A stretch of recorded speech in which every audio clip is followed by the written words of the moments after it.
والا ہے۔ نون، قلم کی اور جو کچھ لکھنے والے لکھتے ہیں اس کی قسم کہ اے پیغمبر صلی اللہ علیہ وآلہ وسلم، تم اپنے پروردگار کے فضل سے دیوانے نہیں ہو، اور بے شک تمہارے لیے بے انتہا اجر ہے، اور یقیناً تم اخلاق کے اعلی مرتبے پر ہو۔ سو ان قریب تم بھی دیکھ لو گے اور یہ کافر بھی دیکھ لیں گے کہ تم میں سے کون دیوانہ ہے۔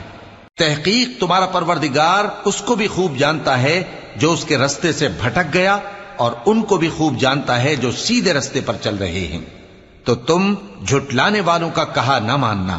یہ لوگ چاہتے ہیں کہ تم نرمی اختیار کرو تو یہ بھی نرم ہو جائیں، اور کسی ایسے شخص کے کہے میں نہ آ جانا جو بہت قسمیں کھانے والا ہے، ذلیل ہے، شرارت سے اشارے کرنے والا، لگائی بجھائی کرنے والا، مال دینے میں بڑا بخیل، حد سے بڑھا ہوا بدکار، سخت خو اور اس کے علاوہ بدذات ہے۔